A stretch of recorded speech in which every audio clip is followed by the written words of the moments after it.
तू हमरो मानला, जब ले कुंवार बाहर तू प्यार के बदले प्यार ला।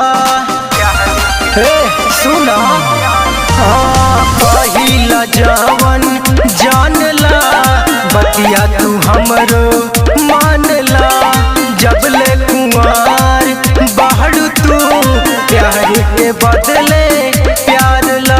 जन पड़ा तू सोच विचार में, हर मजा जवन मिली यार में, पाइबू ना अपना भतार में। मजा जवन मिली यार में, पाइबू ना अपना भतार में।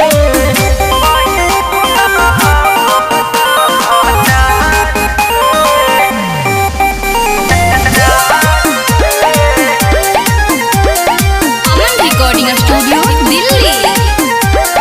यारवा के साथे में ये हो करे जा, प्यार के डुबकी लगावना। छतिया से छतिया साटी तू हमसे, होठवा से होठवा सटावना। हे करे जा हेने आवा, यारवा के साथे में ये हो करे जा, प्यार के डुबकी लगावना। छतिया से छतिया साटी तू हमसे, होठवा से होठवा सटावना। चुमला ना तू भरी अखबार में, हर मजा जवन मिली यार में, पाइबू ना अपना भतार में। मजा जवन मिली यार में, पाइबू ना अपना भतार में।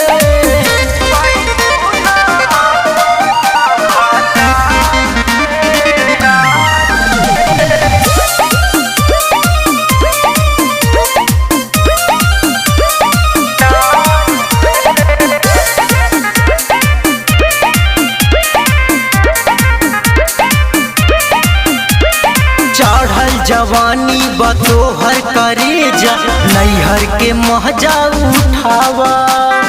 मिली न फिर कब मौका दोबारा, जे पिए के लाभर बनावा। अरे बनाला करे जा, चढ़ल जवानी बतोहर करे जा, नैहर के महजा उठावा। मिली न फिर कब मौका दोबारा, रहुले के लाभर बनावा।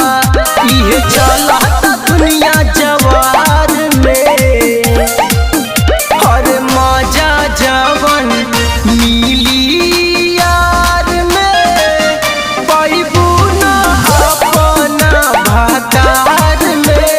मजा जवन मिली यार में, पाइबू ना अपना भतार में। अमन रिकॉर्डिंग स्टूडियो दिल्ली।